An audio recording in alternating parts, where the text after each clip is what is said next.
hallelujah. Kunting recap po sa ating Bible study noong nakaraang Sunday. Praise God at ano po yung ating tema? Holiness. Holiness, about sa holiness, mga kapatid, short na pag-aaral, mga kapatid. Praise God at ang holiness, mga kapatid, kung yan po ay ating pong i-implement, mga kapatid, ay yan po ay sabi pa nila, mga kapatid, delikado talaga ang kaaway dyan sa holiness. Mga kapatid, praise God, walang buwang ang kaaway sa buhay ng isang tao kung ma-implement ang holiness, mga kapatid. Praise God, hallelujah. Ang holiness, mga kapatid, maraming masagasaan. Praise God, tama po. Hello. Praise God, hallelujah.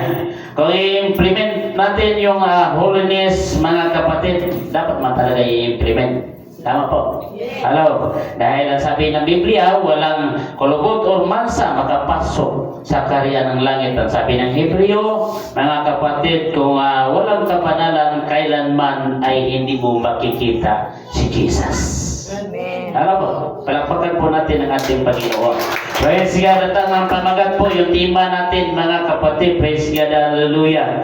Hallelujah. Kahit yung nung unang araw, mga kapatid, kahit yung lasinggo, mga kapatid, habang nangangaral yung preacher, mga kapatid, doon sa Mindanao, may isang taong lasing. Ang sabi ng preacher, ano, bro, gusto mo ng langit? Ang sabi ng lasing, mga kapatid, ay very sure, gusto ko ng langit. Praise God, hallelujah. Pero mga kapatid, ang langit kasi mayroon mayroong policy po.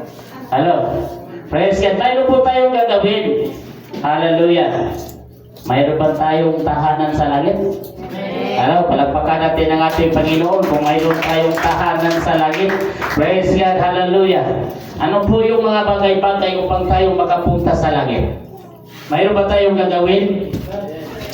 Praise God, hallelujah, hallelujah. Alam nyo, mga kapatid, pagpunta na sa ibang bansa, mayroong mga papilis na dapat mong ayusin upang makapunta ka sa ibang bansa. Hindi basta-basta, kahit may pira ka, mga kapatid, mayroong pa talang mga document na dapat mong ayusin upang makapunta ka sa ibang bansa. Tama po? Hindi porket na may pira ka, bayaran mo na lang upang makasakay ka sa aeroplano papunta sa ibang bansa. Hindi, mayroon pa talagang kang gagawin, mga kapatid, upang ikaw ay makapunta sa ibang bansa. Ganon din sa langit. Alam po? Praise God. Naintindihan po natin, mga kapatid. Hallelujah. Kailangan po ipaliwanag, mga kapatid, na yung ating pong pagpunta sa langit, mayroon po tayong mga requirements, mga kapatid. Upang tayo ay makapunta sa langit, hindi yung basta na sabihin mo, gusto kong titira doon sa langit. Praise God. Hallelujah. Hindi na po ganun, mga kapatid. Praise God. Hallelujah. Kailangan mayroon tayong gagawin. Hallelujah. Upang tayo ay makatira doon sa tahanan natin sa langit. Kung mayroon tayong tahanan, pero mayroon talaga tayong tahanan. Ano po? Hello? Praise God, hallelujah. Sino yung sure na mayroon siyang tahanan sa langit? Amen. Palakpakan natin yung ating Panginoon. Hindi yung mag-ailangan tayo, mga kapatid.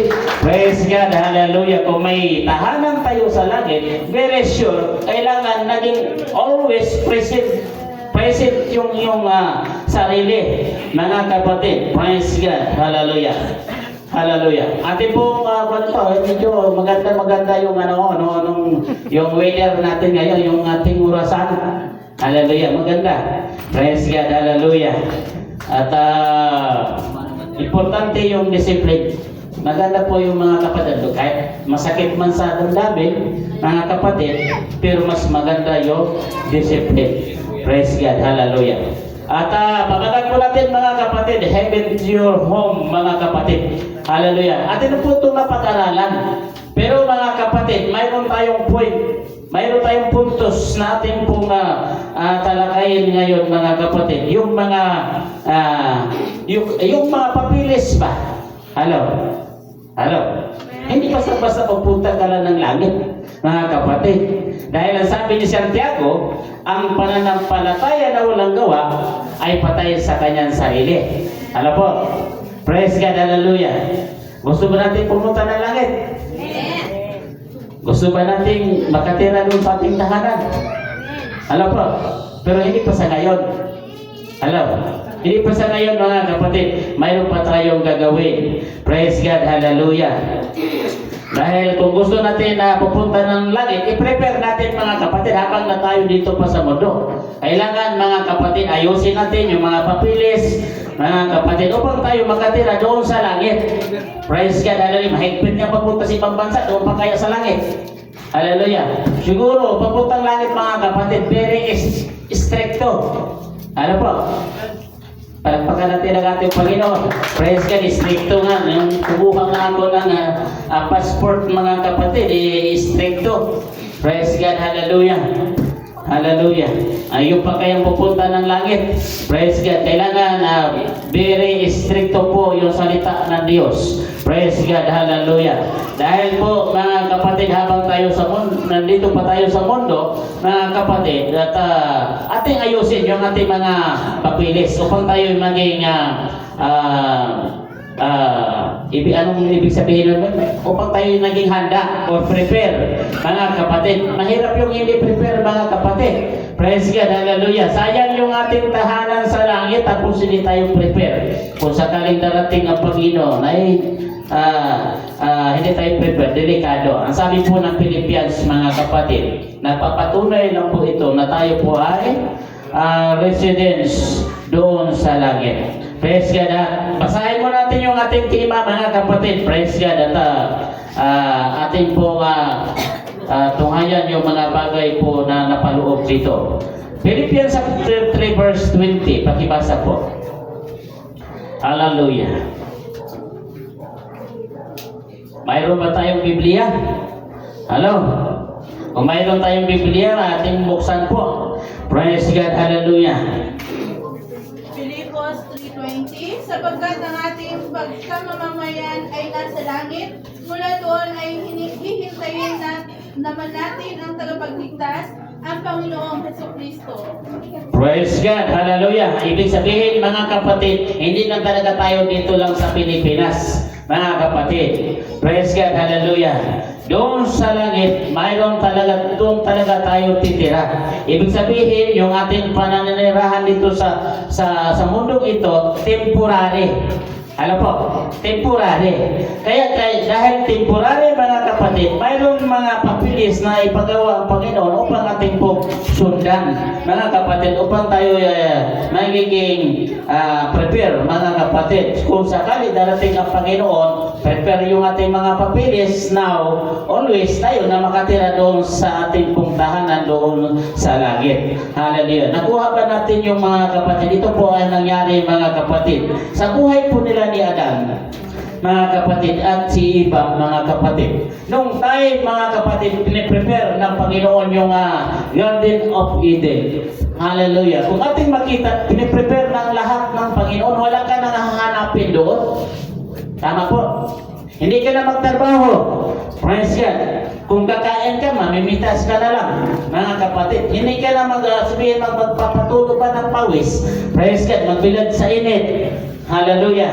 Upang makakain. Prepare na po ng Panginoon. Ganun po kaganda mga kapatid yung layunin ng Panginoon. Pero mga kapatid, ang tao mismo, praise God, gumagawa ng paraan upang lumayo, mga kapatid, sa aral ng ating Panginoon. Praise God, hallelujah. Kung ating nakita mga kapatid, di ba maganda yung posisyon nila ni Adan doon sa Garden of Eden? Ano po? Praise God, hallelujah. Napakaganda, mga kapatid. Ibig sabihin, mga kapatid, talagang walang problema na doon. Na doon na lahat. Inayos na ng Panginoon. Ganon din sa langit, mga kapatid. Pero may dahilan. Bakit sila, mga kapatid, inalis doon sa Garden of Eden? Dahil, mga kapatid, hindi nila sinabaybayan or sinundan or pinakinggan ang salita ng Diyos. Tama po? Hello? Kung pinakinggan nila ni Adan, ni Eva, ang mga kapatid, yung paalala ng ating Panginoon, hanggang ngayon, nandoon tayo. Mga kapatid, hindi tayo maghihirap. Hindi tayo magsasuffer, mga kapatid. Dahil ang layunin ng Panginoon, mga kapatid, mailagay po tayo sa maayos. Tama po? Hello? Amen. Praise God, hallelujah. Kaya mga kapatid, mayroon pong papilis natin ayusin upang tayo makatahan doon sa langit, mga kapatid. Hindi lamang na sabihin mo, ay gusto ko ng langit, pastor. Praise God. Always talaga ako doon sa langit, gusto ko. Hallelujah. Pero kung hindi natin maiayos yung ating buhay, paano tayo makatira doon? Dahil nasabi ng Biblia, walang kulubot o mansa na makapasok sa karya ng langit. Ibig sabihin, mayroon tayong gagawin, mga kapatid, upang tayo ay makatahan doon sa tahanan natin sa langit. Praise God, hallelujah. Ano po yung paalala ng Panginoon kang Adan at kang Iba? Praise God, hallelujah. Mayroon bang paalala ang Panginoon? Praise God, hallelujah. Ang sabi dito, mga kapatid, sa Genesis chapter 3 verse 4 up to 5, pakibasa po kung ano yung paalala, ano po yung mga temptation na nangyari sa buhay po nila ni Adan or Eva. Temptation po ito. Sa ating pong paglilingkod, mayroon pong maraming temptation. Tama po? Hello? Praise God, hallelujah. Kung hindi tayo makasurvive sa temptation, mga kapatid, may posibilidad na hindi tayo makarating doon sa ating gustong puntahan. Tama po? Hello? Palakpakan po natin ang ating Panginoon. Ito po ang nangyari. Bakit hindi po sila forever nakatira doon sa Garden of Eden? Dahil sa temptation. Nandun po lahat, nakaprepare na, mga kapatid. Hallelujah. Maganda ang kanilang posisyon doon sa Garden of Eden. Sa isang dahilan, mga kapatid, bakit sila po ay nawala doon sa Garden of Eden? Dahil po sa temptation. Dahil mayroon pong salita ng Panginoon ibinigay sa kanila na dapat po nilang sundan. Sa atin ngayon, mayroon pong ibinigay ang Diyos. Palakpakan natin ang ating Panginoon kung mayroong ibinigay. Basahin po natin sa Genesis chapter 3 verse 4 up to 5, mga kapatid. Bakit sila ay nawala doon sa Garden of Eden? Ganon din sa ating papuntang langit. Mayroon tayong dapat sundan upang tayo makatira doon, mga kapatid. Basahin po natin. Hallelujah. Genesis chapter 3 verse 4 up to 5. Genesis chapter 3, 4. At sinabi ng ahas sa babae, tunay na hindi kayo mamamatay. 5. Sapagkat talastas ng Diyos na sa araw na kayo kumain niyaon, ay madidilat na ang inyong mga mata, at kayo'y magiging parang Diyos na nakapakilala na mabuti at masama. Ito po, mga kapatid, ang dahilan. Bakit hindi sila nakatahan ng forever doon sa Garden of Eden? Dahil po, nadala po sila, mga kapatid, sa strategy ng kaaway. Sabi nito, but the serpent said to the woman, you will not surely die. Hallelujah. Maganda yung sinabi ng ahas. Tama po? Hello? Maganda? Praise God. Kung mahina yung paninindigan sa iyong pananampalataya. Kung sakaling mayroong temptation sa ating buhay, mga kapatid, praise God, hallelujah, delikado. Tama po? Hello?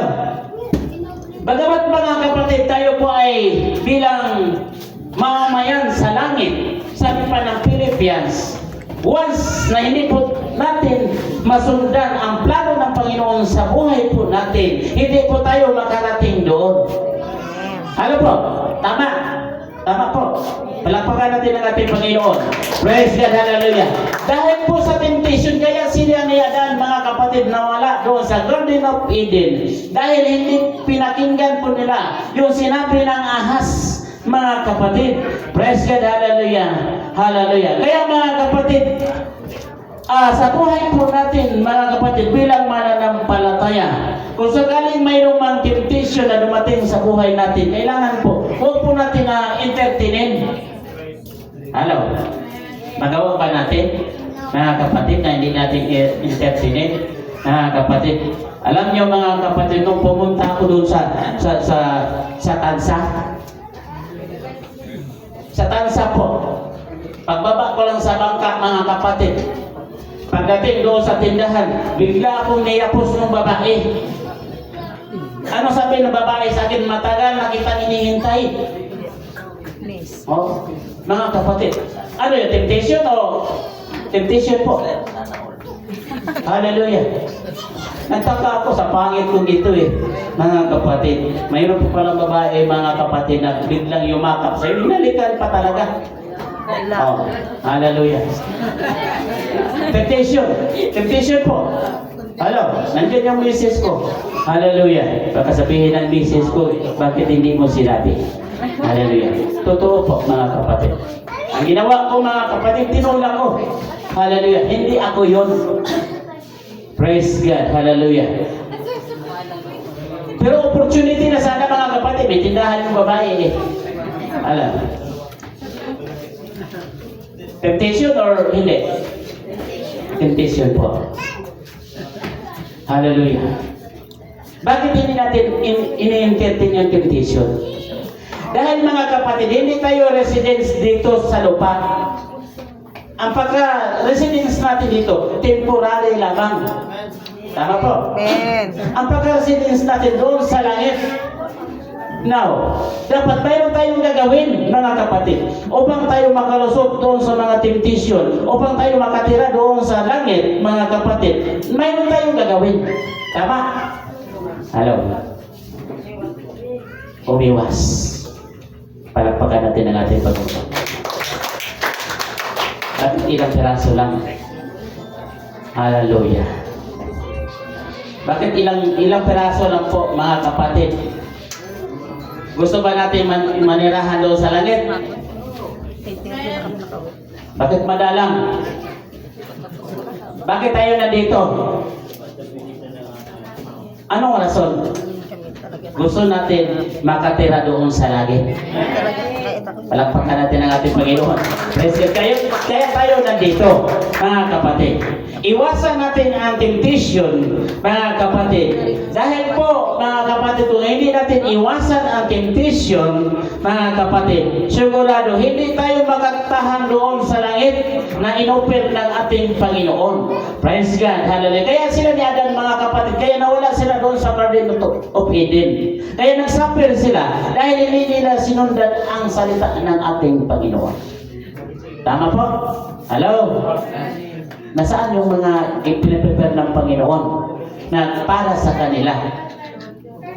Nawala po yun, mga kapatid. Hallelujah. Dahil hindi sila sumunod sa salita ng ating Panginoon. Bagamat maganda yung offer ng Panginoon, bagamat may tahanan tayo sa langit, pero mayroon tayong mga papilis na gampanan upang tayo makarating doon. Tama po? Hello? Dito lang sa Pilipinas, pumunta ka lang ng ibang lugar, katakot-takot na yung mga papilis na pipinapan mo, mga kapatid, upang makapunta ka doon. Hallelujah. Yung pa kaya pupunta ka ng langit. Praise God, hallelujah. Kahit aeroplano, hindi makarating doon. Tama po. Hallelujah. Hindi makarating doon ang aeroplano, mga kapatid. Ang gagawin natin, i-prepare natin yung ating sarili. Mga kapatid, kung ano mo po yung salita ng Panginoon na ating sundan na po natin upang makarating tayo doon sa langit. Tama po. Hello? Walang halaga na import doon. Walang salapi po papunta ng langit. Ang kailangan po, kung ano po yung mga temptation na dumating sa ating buhay, kailangan po marunong tayong umiwas. Ano po? Hello? Kaya ba natin iwasan? Pastor, pasensya ka na, Pastor. Medyo maganda kasi yung bumangga sa akin na temptation eh. Sexy kasi yung bumangga sa akin. Pasensya ka na, Pastor. Hindi ko na iwasan. Tamang rason? Tamang rason po? Mali. Hallelujah. Gusto mong pumunta ng langit?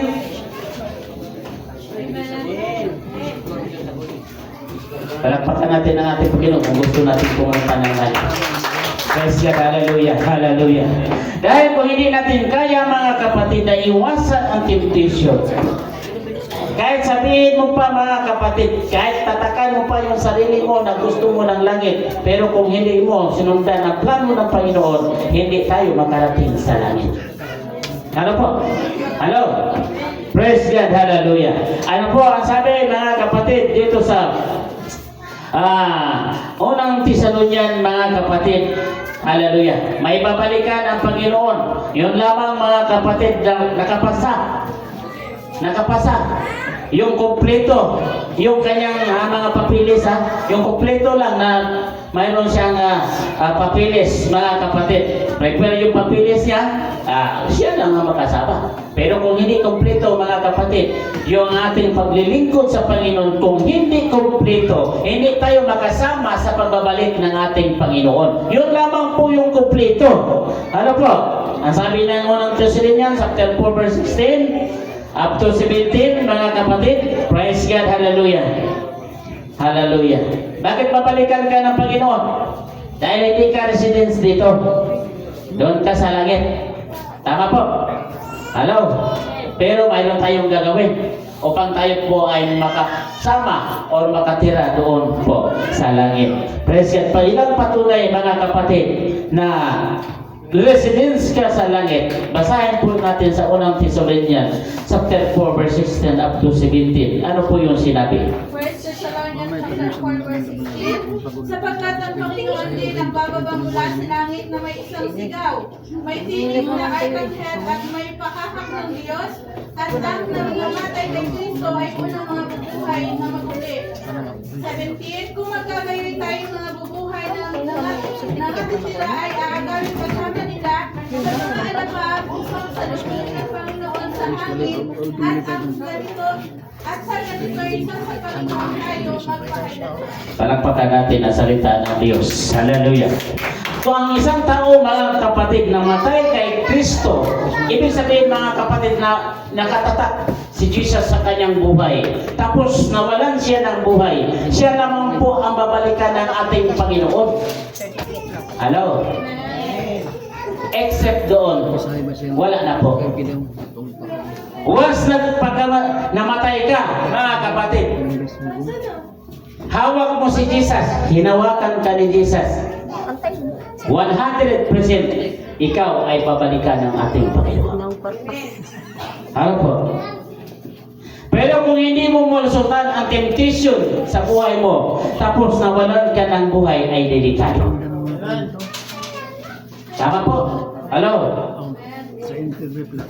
Hindi mo masyon, mga kapatid, na 100% na makasama ka sa pagbabalik ng ating Panginoon. Once ang isang tao ay hindi nakapagpigil sa kanyang sarili, kung may sakaling may dumating na temptation, itong nangyari kang Adan sa kanyang iba sa Garden of Eden. Kaya hindi sila forever na nakatahan doon sa Garden of Eden dahil sa nagawa nilang mali, mga kapatid, na hindi nila sinunod ang salita ng ating Panginoon.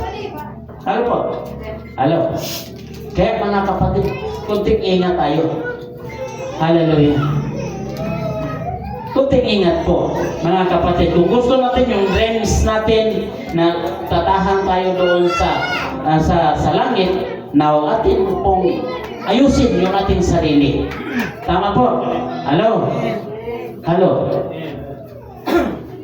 Ang pag-ayos natin sa ating sarili, tayo mismo ang maka-benefits. Palakpakan natin ang ating Panginoon. Hallelujah. Hindi yung ating kapitbahay, tayo mismo, mga kapatid, ang maka-benepisyo. Hallelujah. Kaya, mga kapatid, praise God. Hallelujah. Kailangan, kunting ayos po. Huwag po tayong sabihin natin, magmurmurin kung mayroon pong mga plano, mga kapatid, na mabuti. Now, huwag po tayong magmurmurin, mga kapatid. Kailangan pasalamatan natin ang Diyos. Kailangan, mga kapatid, ilapit natin yung ating sarili sa ating Panginoon. Tama po. Dahil kung may gap po, malayo tayo sa Panginoon, mayroong distansya pa. Praise God, hallelujah. Medyo, mga kapatid, delikado. Kailangan lumapit tayo sa Panginoon. Once may dumating man na temptation, now, malapit ang Diyos po ang magbigay ng solusyon. Tama po? Hello? Ay, hindi ako papaton yan dahil gusto kong pupunta doon, gusto kong manahan sa langit kasama ni Jesus. Praise God, hallelujah. Kaya, hindi mo kayang patulan yung temptation. Tama po? Hello? Praise God, hallelujah. Kaya ba natin po pigilan yung ating sarili kung may temptation? Praise God, hallelujah. Ito po ang sinabi po, mga kapatid, sa Psalm 23 verse 6. Makibasa po. Hallelujah. Ito ang sinabi, mga kapatid ni David. Praise God, hallelujah. 23 verse 6.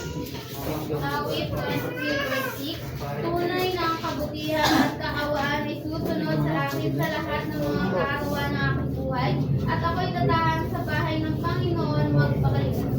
Bakit po nasabi, ginawa ba ni David, mga kapatid, yung kanyang salita?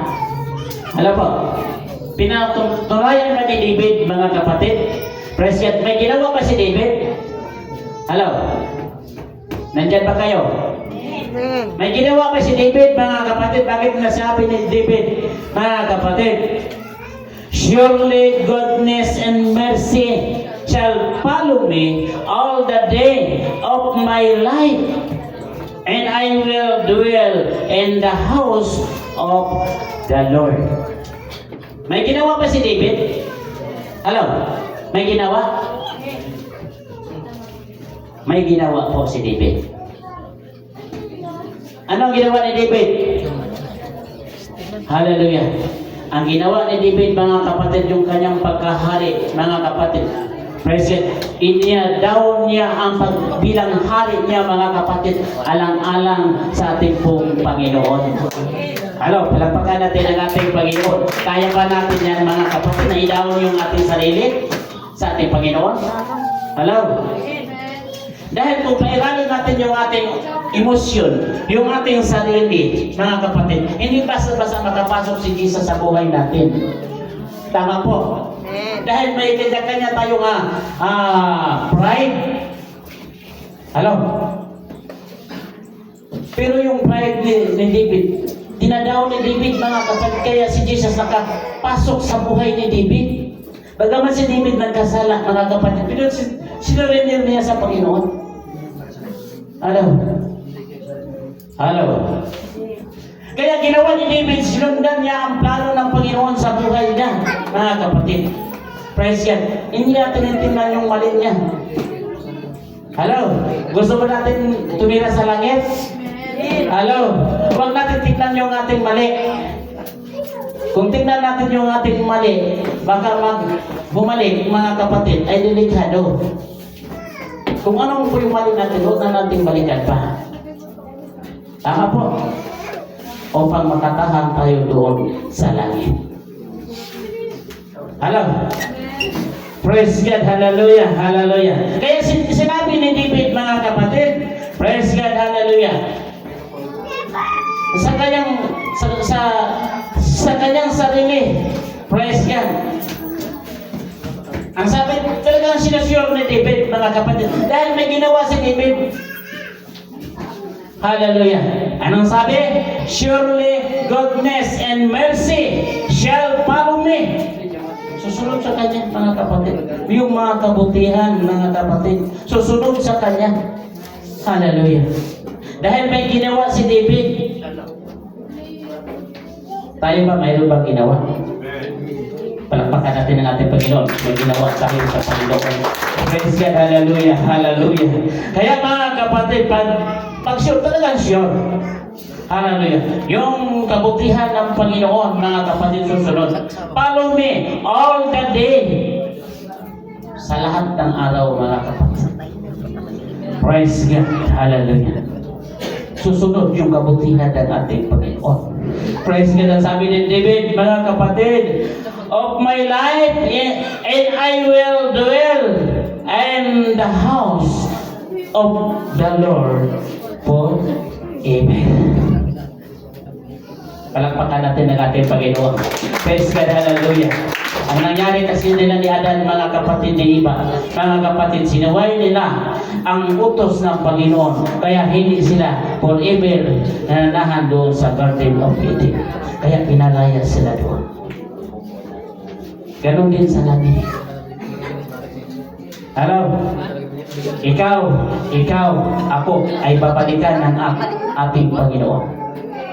Saan dadalhin? Doon sa promise ng ating Panginoon. Ang sino man daw ang mamatay na kay Kristo, yun lamang ang babalikan ng ating Panginoon. Except to wala na. Mga kapatid, kaya huwag tayong ihiwalay kay Jesus. Palakpakan po natin ang ating Panginoon. Praise God, hallelujah. Dahil po, mga kapatid, si Jesus lamang po ang siya makapagligtas sa iyo at sa akin. Praise God, hallelujah. Ano po ang sabi, mga kapatid, sa Revelation chapter 21 verse 4 up to 6? Praise God, hallelujah. Ang sinabi po doon, mga kapatid, atin pong tumayan at basahin. Praise God, hallelujah. Wala na pong temptation doon. Wala na pong mga trials doon. Wala na pong mga hardship doon, mga kapatid. Praise God, hallelujah. Basahin natin. Hallelujah.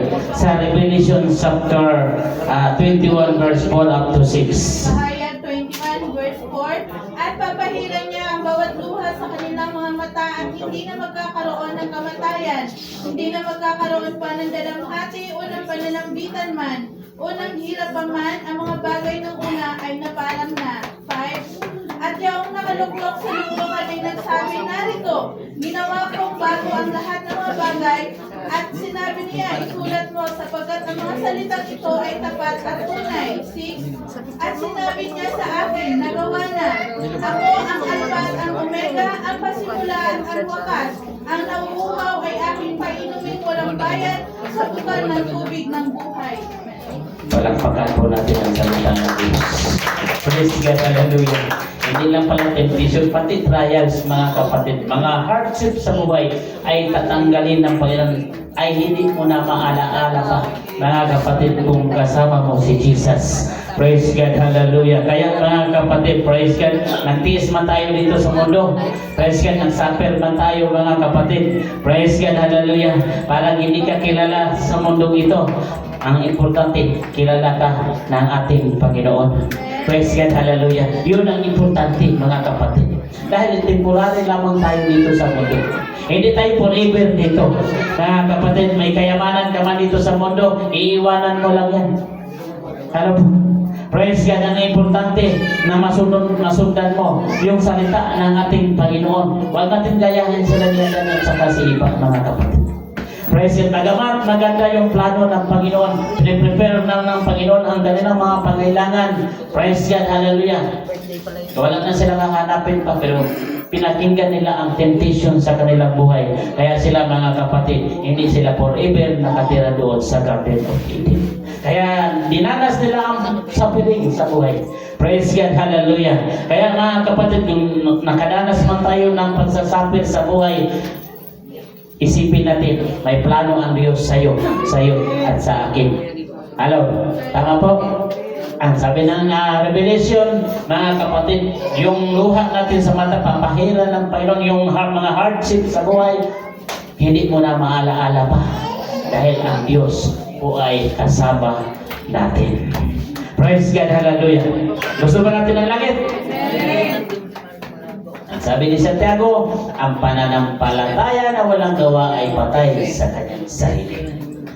Alalahanin po natin, mga kapatid, ang sabi ng Mateo, hindi ang lahat nagsasabi, Panginoon, Panginoon ay makapasok sa kaharian ng langit, kundi yun lamang gumagawa ayon sa kalooban ng aming Amang nasa langit. Palakpakan po natin ang Panginoon. Praise God, hallelujah, hallelujah. Hindi simple, mga kapatid. Ibig sabihin, mayroon pong pinagawa ang Panginoon sa atin upang tayo magaptahan doon sa tahanan na hinahanda po ng ating Panginoon. Kailangan sundan po natin yung salita ng Diyos, mga kapatid. Halo po? Halo? Kaya ba natin i-down yung ating sarili? Eh kung hindi natin kayang i-down yung ating sarili, mga kapatid, hindi natin kayang sundan ang salita ng Diyos. Maniwala mo kayo sa hindi, pero yan ang totoo. Tama po? Ay, hindi mo na akong church ngayon. Punta mo na ako sa SM dahil puno yung bulsa ko. Hallelujah. Ano, pride? Pride po? Hello? Pride? Pride. Pero kung kaya mong i-down ang sarili mo, kaya mong sundan ang salita ng Diyos. Palakpakan natin ang ating Panginoon. Praise God, hallelujah. Dahil po, mga kapatid, ang pride po, ito po ay magbigay sa atin ng gap sa Panginoon. Kaya si Lucifer, naging assistant ng Panginoon. Yun ang nangyari kay Lucifer dahil sa kanyang pride. Ay, ako naguni. Ako kung grado. English speaking ko. Ako may authority. Dahil mahirap na salita po yan, mga kapatid. Kung gusto po natin sumunod sa ating Panginoon, ilaw natin yung ating sarili. Palakpakan natin ang ating Panginoon at sana po ay atin pong naunawaan, mga kapatid. Praise God, hallelujah. Kung gusto po natin na tumira doon sa tahanan na hinahanda ng ating Panginoon, ibaba natin yung ating sarili sa harapan ng ating Panginoon. Hello po. Hello. Praise God. Pag maibaba mo na yung sarili, kaya mong tuparin ang salita ng Diyos. Tama po. Hello. Pero kung hindi mo kayang ibaba ang iyong sarili, mga kapatid, hindi mo kayang sundan ang salita ng Diyos. Bakit? Ako ang hari ng aking sarili. Ganon po yung attitude ng yung isang tao na hindi niya kayang ibaba yung kanyang sarili. Ako ang hari ng aking sarili. Paano niya masundan ganyan si Jesus? Hindi niya kayang sundan ng si Jesus. Praise God, hallelujah. Dahil hindi niya kayang ibaba yung kanyang sarili. Hallelujah. Ako na guni, puno akong bulsa nga nung ikaw ang kuman ng ating sarili. Pero kung gusto natin ng langit, ilaw natin yung ating sarili at sumunod tayo sa ating Panginoon. Ang sabi ng Biblia, ang sino man ang ibig sumunod sa akin, ay tanggihan niya ang kanyang sarili. Palakpakan natin ang ating Panginoon. Praise God, hallelujah, hallelujah. Malinaw ang Biblia. Hallelujah. Malinaw ang Biblia, mga kapatid. Hindi sa preacher to, hindi sa pastor o sino pa man, mga kapatid. Praise God, hallelujah. Nagbabantay tayo sa salita ng Diyos. Hallelujah. Huwag tayong magtampo. Hallelujah. Huwag tayong ma-discourage. Dahil kung ma-discourage tayo, matampo tayo ang talo. Tama po? Hello? Tayo po ang talo. Praise God, hallelujah. Kung gusto mo maging panalo, mga kapatid, huwag kang susuko. No give up. Hello? Go ng go. O pag-maabot natin yung gustong ipaabot ng Panginoon sa atin. Yan ang sinabi ni Apostol Paul, mga kapatid. Praise God, hallelujah. Kahit inisip mo na naabot mo na, sabi ni Apostol Paul, pero siya nagpapatuloy, mga kapatid. Baka sakali inaabot niya ang pinaabot ni Kristo. Tama po? Huwag natin sabihin, oy, 50 years na ako naglilingkod sa Panginoon. Papanjing-panjing na ako, 50 years na ako naglilingkod sa Panginoon. Marami na akong napundar, no, mga kapatid. Hindi po rason yun, mga kapatid. Hallelujah. Ang importante doon na nagpatuloy kang naglilingkod sa Panginoon habang tayo po ay nabubuhay. Palakpakan na natin ang ating Panginoon. Praise God, please. Praise God. At sana po ating pong naunawaan ang salita ng Diyos. Praise God, hallelujah. Tayong lahat kailangan magsikap, mga kapatid. Dahil kung i-give up tayo sa mga hardship o mga trials sa buhay, mga kapatid, tayo po ang talo. Kailangan po, mga kapatid, ilaw natin yung ating sarili sa harapan ng Diyos upang masundan natin ang plano ng ating Panginoon. Amen. Praise God. At hanggang dito lang po, mga kapatid. Praise God, hallelujah. Hindi ko na ipagod. Praise God, hallelujah.